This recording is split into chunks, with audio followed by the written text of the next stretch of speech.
Hello friends, आप सभी लोगों का स्वागत है आपके अपने YouTube channel math classes with Javed sir में।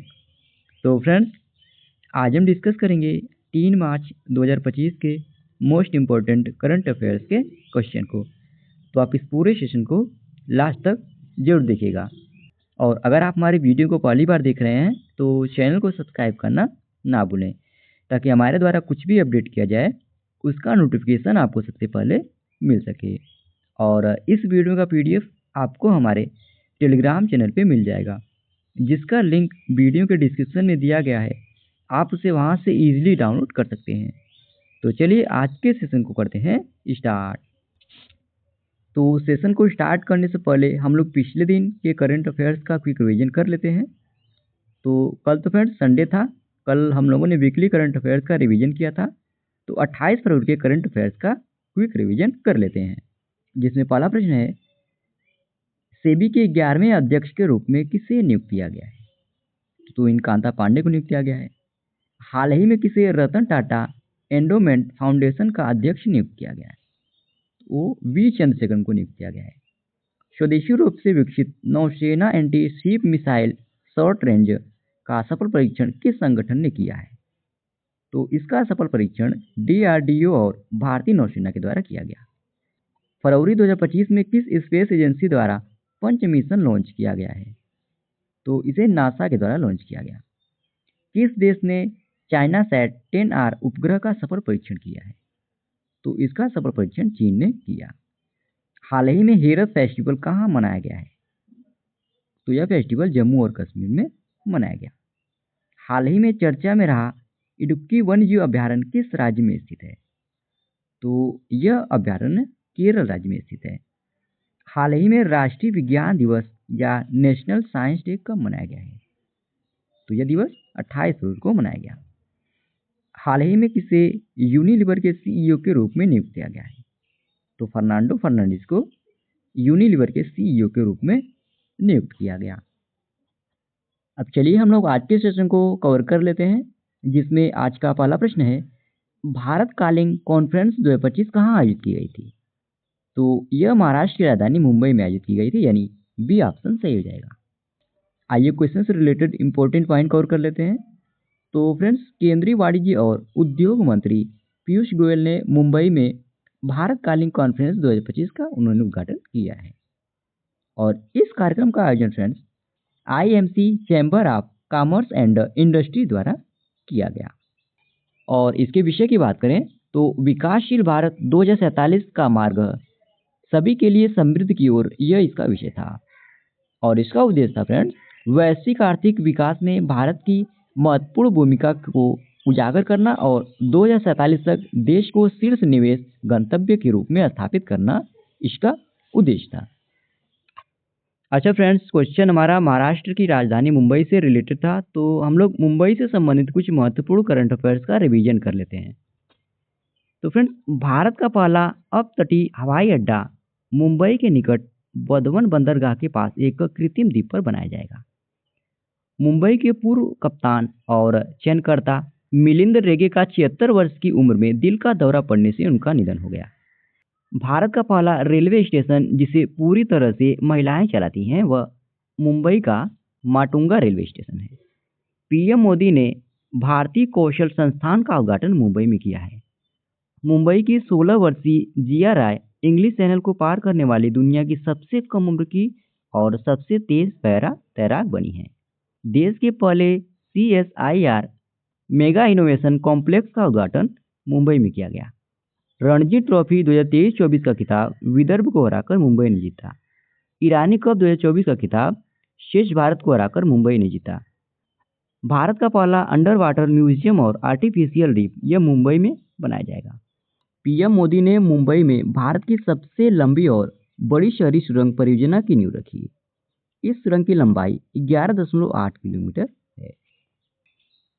अगला प्रश्न है, हाल ही में OAG रिपोर्ट के अनुसार दुनिया का सबसे व्यस्त हवाई अड्डा कौन सा है? इसका सही विकल्प हो जाएगा B।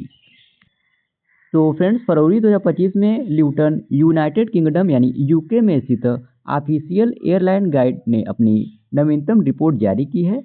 रिपोर्ट के अनुसार फ्रेंड्स, दुबई यानी संयुक्त अरब अमीरात यूएई में स्थित दुबई इंटरनेशनल एयरपोर्ट 4.8 मिलियन सीटों के साथ यह दुनिया का सबसे व्यस्त एयरपोर्ट बना हुआ है।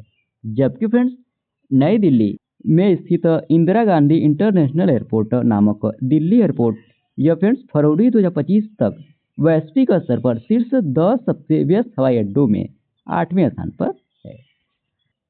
अच्छा फ्रेंड्स, अब हम लोग 2025 के 5 सबसे व्यस्त हवाई अड्डे को डिस्कस कर लेते हैं। तो पहले स्थान पे दुबई अंतर्राष्ट्रीय हवाई अड्डा है जो संयुक्त अरब अमीरात में स्थित है। दूसरे स्थान पे हॉर्ट्सफील्ड जैक्सन अटलांटा अंतर्राष्ट्रीय हवाई अड्डा है जो संयुक्त राज्य अमेरिका में स्थित है। तीसरे स्थान पे टोक्यो अंतर्राष्ट्रीय हवाई अड्डा है जो जापान में स्थित है।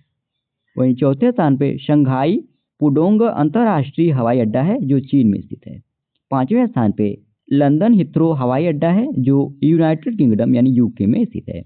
वही फ्रेंड्स, अपने देश भारत का इंदिरा गांधी अंतर्राष्ट्रीय हवाई अड्डा जो दिल्ली में स्थित है, यह 8वें स्थान पे रहा। अब बात कर लेते हैं ऑफिशियल एयरलाइन गाइड यानी ओएजी के बारे में। तो इसकी स्थापना 1926 ईस्वी में हुई थी। इसके मुख्य कार्यकारी अधिकारी यानी सीईओ वर्तमान में फिल कैलो हैं और इसका मुख्यालय ल्यूटन यूनाइटेड किंगडम यानी यूके में स्थित है। अगला प्रश्न है, किस राज्य या केंद्र शासित प्रदेश ने 15 साल पुराने वाहनों के लिए ईंधन पर प्रतिबंध लगाने की घोषणा की है? तो इसकी घोषणा दिल्ली सरकार के द्वारा की गई है, यानी बी ऑप्शन सही हो जाएगा। तो फ्रेंड्स, वायु प्रदूषण के स्तर को कम करने के लिए दिल्ली सरकार ने यह फैसला किया है कि 31 मार्च के बाद पेट्रोल पंप पर 15 साल से ज़्यादा पुराने वाहनों को ईंधन नहीं मिलेगा। इससे फ्रेंड्स, दिल्ली में बढ़ते एयर पोल्यूशन को कंट्रोल करने के लिए सरकार ने यह कदम उठाया है। इसकी घोषणा दिल्ली के पर्यावरण मंत्री मनजिंदर सिंह सिरसा के द्वारा किया गया है। इसके अलावा दिल्ली सरकार ने यह फैसला किया है कि शहर की सभी ऊंची इमारतों, होटलों पर एंटी स्मोक गन लगाना कंपलसरी किया गया है। ये नियम फ्रेंड्स पहले से ही है, लेकिन फ्रेंड्स अब सख्ती से इसे लागू किया गया। और दिल्ली में लगभग 90% पब्लिक सीएनजी बसों को दिसंबर 2025 तक सिस्टमेटिक तरीके से हटा दिया जाएगा। इनकी जगह फ्रेंड्स इलेक्ट्रिक बसें चलाई जाएगी। अब हम लोग दिल्ली से संबंधित कुछ महत्वपूर्ण करंट अफेयर्स का रिवीजन कर लेते हैं। तो दिल्ली की नई मुख्यमंत्री रेखा गुप्ता बनी है। दिल्ली के उपराज्यपाल कौन है? तो विनय कुमार सक्सेना है। दिल्ली में लोकसभा सदस्यों की संख्या कितनी है? तो 7 है। राज्यसभा सदस्यों की संख्या कितनी है? तो 3 है। और फ्रेंड्स, नरेंद्र मोदी ने जनवरी 2025 को नई दिल्ली में केंद्रीय आयुर्वेद अनुसंधान संस्थान की आधारशिला रखी है। नई दिल्ली 2025 में पैरा एथलेटिक्स विश्व चैंपियनशिप की मेजबानी करेगा। दिल्ली में 25वीं दक्षिण एशियाई दूरसंचार विनियामक परिषद की बैठक आयोजित की गई है। दिल्ली में यूटी ने इलेक्ट्रिक वाहन ईवी नीति 2024 लागू किया है। जनवरी 2025 में दिल्ली सरकार ने पुजारी ग्रंथि सम्मान निधि योजना की शुरुआत की है। नई दिल्ली ने दलित बच्चों की विदेश में पढ़ाई का खर्चा उठाने के लिए अंबेडकर स्कॉलरशिप योजना शुरू की है। IIT Delhi QS Asia ranking 2025 में यह शीर्ष पर रहा। अगला प्रश्न है, 9वां राष्ट्रीय स्वास्थ्य शिखर सम्मेलन 2025 का आयोजन कहाँ किया गया? तो इसका आयोजन उड़ीसा में किया गया है, यानी बी ऑप्शन सही हो जाएगा। तो फ्रेंड्स, स्वास्थ्य और परिवार कल्याण मंत्री जगत प्रकाश नड्डा ने 28 फरवरी 2025 को उड़ीसा के पुरी में 9वें राष्ट्रीय शिखर सम्मेलन में सार्वजनिक स्वास्थ्य देखभाल प्रणाली का उन्होंने उद्घाटन किया। और इसका उद्देश्य था फ्रेंड्स, सार्वजनिक स्वास्थ्य देखभाल प्रणाली में अच्छे और अनुकरणीय प्रथाओं और नवाचार को बढ़ावा देना इसका उद्देश्य था। और यह सम्मेलन फ्रेंड्स राष्ट्रीय स्वास्थ्य मिशन द्वारा आयोजित किया जाता है। राष्ट्रीय स्वास्थ्य मिशन की शुरुआत 2013 में हुई थी। और यह भी जानते रहे फ्रेंड्स, भारत सरकार का 2025 तक टीबी उन्मूलन का लक्ष्य है। भारत सरकार का लक्ष्य फ्रेंड्स 2027 तक देश में लिम्फेटिक फाइलेरिया रोग को खत्म करना है।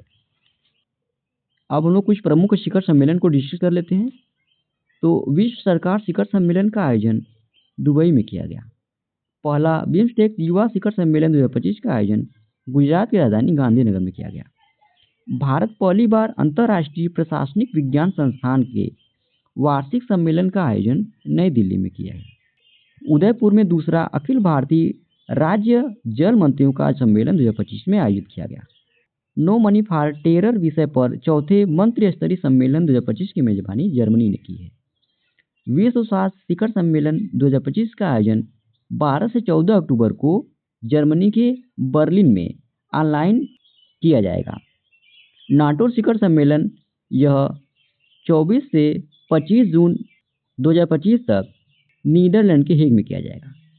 G20 शिखर सम्मेलन का आयोजन 22 से 23 नवंबर 2025 को दक्षिण अफ्रीका के जोहान्सबर्ग में किया जाएगा। अगला प्रश्न है, आधार सुशासन पोर्टल का उद्घाटन किस मंत्रालय द्वारा किया गया? तो इसका उद्घाटन इलेक्ट्रॉनिक्स और सूचना प्रौद्योगिकी मंत्रालय के द्वारा किया गया, यानी डी ऑप्शन सही हो जाएगा।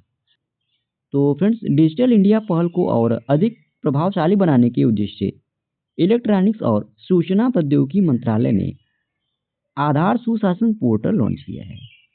इसका उद्देश्य फ्रेंड्स, आधार प्राधिकरण अनुरोधों की अनुमोदन प्रक्रिया को सरल बनाना है। आपको बता दें, डिजिटल इंडिया पहल को भारत के प्रधानमंत्री नरेंद्र मोदी ने 1 जुलाई 2015 को लॉन्च किया था। अच्छा फ्रेंड्स, अब हम लोग बात कर लेते हैं आधार के बारे में। तो आधार योजना की शुरुआत 28 जनवरी 2009 को हुई थी। यह भारत सरकार द्वारा जारी 12 अंकों की एक विशिष्ट पहचान संख्या है। और इसे संचालित कौन करता है फ्रेंड्स? तो इसे भारतीय विशिष्ट पहचान प्राधिकरण संचालित करता है। और यह friends biometric, fingerprint, iris scan और चित्रांकन डेटा पर आधारित है। अब हम लोग कुछ ऐप और पोर्टल डिस्कस कर लेते हैं। तो स्कैन पोर्टल को उपभोक्ता मामले, खाद्य और सार्वजनिक वितरण मंत्रालय के द्वारा लॉन्च किया गया। ई मैप पोर्टल केंद्र सरकार ने लॉन्च किया है। आरपीटी पोर्टल को सेबी ने लॉन्च किया है। भूनिर पोर्टल को केंद्रीय भूजल प्राधिकरण के द्वारा लॉन्च किया गया। ई माइग्रेट पोर्टल को भारत सरकार ने लॉन्च किया है। हमारा संविधान हमारा सम्मान पोर्टल न्याय विभाग भारत सरकार के द्वारा लॉन्च किया गया। मेरी पंचायत ऐप को पंचायती राज मंत्रालय के द्वारा लॉन्च किया गया। मेरा युवा भारत ऐप को पीएम मोदी ने लॉन्च किया है। जागृति ऐप को उपभोक्ता मामलों के विभाग के द्वारा लॉन्च किया गया। अनुवादिनी ऐप को केंद्र सरकार ने लॉन्च किया है। स्वरेल सुपर ऐप को भारतीय रेलवे ने लॉन्च किया है। अगला प्रश्न है, शिक्षा संजीवनी बीमा योजना किस राज्य में शुरू हुई है? यह योजना राजस्थान में शुरू हुई है, यानी ए ऑप्शन सही हो जाएगा। तो फ्रेंड्स, राजस्थान सरकार ने स्कूली बच्चों को दुर्घटना बीमा प्रदान करने के लिए शिक्षा संजीवनी बीमा योजना शुरू की है। और यह फ्रेंड्स अपनी तरह की राज्य की पहली योजना है जिसके अंतर्गत सरकारी स्कूल में नामांकित बच्चों और उनके अभिभावकों को 1 लाख से 1.3 लाख रुपए तक का व्यक्तिगत दुर्घटना बीमा कवरेज प्रदान करेगी। और इसकी घोषणा फ्रेंड्स राज्य के शिक्षा और पंचायती राज मंत्री मदन दिलावर के द्वारा की गई है। और इस योजना के उद्देश्य की बात करें तो बच्चों की शिक्षा में निरंतरता सुनिश्चित करना, डिजिटल इंडिया के माध्यम से वित्तीय समावेशन को बढ़ावा देना, बाल श्रम को रोकें, बीमा दावा राशि के दुरुपयोग को रोकना इसका उद्देश्य है। अब हम लोग राजस्थान के बारे में जान लेते हैं। तो राजस्थान की स्थापना 30 मार्च 1949 ईस्वी में हुई थी। राजधानी यहाँ की जयपुर है। वर्तमान मुख्यमंत्री भजन लाल शर्मा हैं। वहाँ के वर्तमान राज्यपाल हरिभाऊ किशन राव बागड़े हैं। लोकसभा सीटों की संख्या यहाँ पर 25 है। राज्यसभा सीटों की संख्या 10 है। विधानसभा सीटों की संख्या 200 है। यहाँ पर कुल जिले 41 हैं और कुल मंडलों की संख्या 7 है। और ये फ्रेंड्स राजस्थान का मैप। अगला प्रश्न है, किस राज्य में पहला सहायक उत्पादन केंद्र स्थापित किया जाएगा? तो यह त्रिपुरा में स्थापित किया जाएगा, यानी बी ऑप्शन सही हो जाएगा। तो फ्रेंड्स, त्रिपुरा के सिपाहीजला जिले के पूर्वा लक्ष्मी भेल में पहला सहायक उत्पादन केंद्र स्थापित किया जाएगा। और इसे स्थापित कौन करेगा? तो भारतीय कृत्रिम अंग निर्माण निगम के द्वारा इसे स्थापित किया जाएगा। यह किस मंत्रालय के अंतर्गत आता है? तो यह फ्रेंड्स केंद्रीय सामाजिक न्याय एवं अधिकारिता मंत्रालय के अंतर्गत आता है। इसका उद्देश्य फ्रेंड स्थानीय आबादी के लिए रोजगार के अवसर पैदा करना, सहायक उपकरण तक पहुंच बनाना इसका उद्देश्य है। और इसके लिए फ्रेंड्स 45 करोड़ रुपए का निवेश किया जाएगा। अच्छा, हम लोग त्रिपुरा से संबंधित कुछ महत्वपूर्ण करंट अफेयर्स का रिवीजन कर लेते हैं। तो भाषणी के साथ साझेदारी करने वाला पहला पूर्वोत्तर राज्य त्रिपुरा बना है। दिव्य कला मेले 2024 का उद्घाटन अगरतला में हुआ। त्रिपुरा में बैंडेड रोल तितली की खोज की गई। त्रिपुरा में मेधावी छात्रों को समर्थन प्रदान करने के लिए सीएम साथ योजना शुरू की गई है। त्रिपुरा में नवनिर्माण सिद्धेश्वरी मंदिर का उद्घाटन हुआ। ई कैबिनेट प्रणाली लागू करने वाला चौथा राज्य त्रिपुरा बना है। त्रिपुरा सरकार ने महिलाओं के लिए गुलाबी शौचालय स्थापित करने की घोषणा की है। त्रिपुरा के मुख्यमंत्री ने कौशल उदय टोंगई प्रशिक्षण कार्यक्रम का शुभारंभ किया है। अगला प्रश्न है, हाल ही में शून्य भेदभाव दिवस कब मनाया गया है? तो यह दिवस अभी हाल ही में 1 मार्च को मनाया गया है, यानी सी ऑप्शन सही हो जाएगा। तो फ्रेंड्स, प्रत्येक वर्ष 1 मार्च को शून्य भेदभाव दिवस मनाया जाता है और इस दिवस का उद्देश्य फ्रेंड्स समाज में हर तरह के भेदभाव को खत्म करना, लोगों को उनके स्वास्थ्य की स्थिति, जाति, लिंग, धर्म, यौन पहचान या किसी अन्य आधार पर भेदभाव को बचाया जाता है। समान अधिकार और अवसर सुनिश्चित करना इसका उद्देश्य है और इस दिवस को फ्रेंड्स पहली बार 1 मार्च सन 2014 को मनाया गया था और इस वर्ष यानी 2025 की इसकी थीम है हम एक साथ हैं। अब हम लोग फरवरी 2025 में जितने भी महत्वपूर्ण दिवस मनाए गए थे उन सभी दिवसों के साथ हम लोग थीम को डिस्कस कर लेते हैं और इसका रिवीजन फ्रेंड्स हम लोग आज और कल तक करेंगे। इसके बाद 5 मार्च से हम लोग मार्च महीने का पर डे जैसे रिवीजन करते हैं वैसे करेंगे। ओके, तो इसका रिवीजन कर लेते हैं। 1 फरवरी को भारतीय तटरक्षक दिवस मनाया गया। 2 फरवरी को विश्व आध्यात्मिक दिवस मनाया गया। 3 फरवरी को राष्ट्रीय गुमशुदा व्यक्ति दिवस मनाया गया। 4 फरवरी को विश्व कैंसर दिवस मनाया गया और थीम थी यूनाइटेड बाय यूनिक। 4 फरवरी को राष्ट्रीय कृमि मुक्ति दिवस मनाया गया और थीम थी एसटीएच को खत्म करें, बच्चों के स्वस्थ भविष्य में निवेश करें।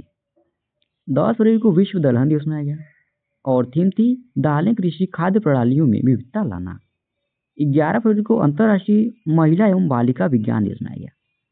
12 फरवरी को डार्विन दिवस और राष्ट्रीय उत्पादकता दिवस मनाया गया। 13 फरवरी को विश्व रेडियो दिवस और राष्ट्रीय महिला दिवस मनाया गया। 14 फरवरी को विश्व जनजातीय हृदय दोष दिवस मनाया गया। 15 फरवरी को विश्व पेंगुलिन दिवस मनाया गया। 15 फरवरी को ही अंतर्राष्ट्रीय बाल कैंसर दिवस मनाया गया। 16 फरवरी को राष्ट्रीय बागवान दिवस मनाया गया। 17 फरवरी को वैश्विक पर्यटन लचीलापन दिवस मनाया गया। 18 फरवरी को विश्व सामाजिक न्याय दिवस मनाया गया और इस दिवस की थीम थी सशक्तिकरण समावेशन। 21 फरवरी को अंतर्राष्ट्रीय मातृभाषा दिवस मनाया गया और थीम थी अंतर्राष्ट्रीय मातृभाषा दिवस का रजत जयंती समारोह। 23 फरवरी को विश्व शांति और समझ दिवस मनाया गया। 24 फरवरी को केंद्रीय उत्पाद शुल्क दिवस मनाया गया। 27 फरवरी को विश्व एनजीओ दिवस मनाया गया और थीम थी एक सतत भविष्य के लिए जमीनी स्तर के आंदोलनों को सशक्त बनाना। 27 फरवरी को विश्व प्रोटीन दिवस मनाया गया। 28 फरवरी को राष्ट्रीय विज्ञान दिवस मनाया गया।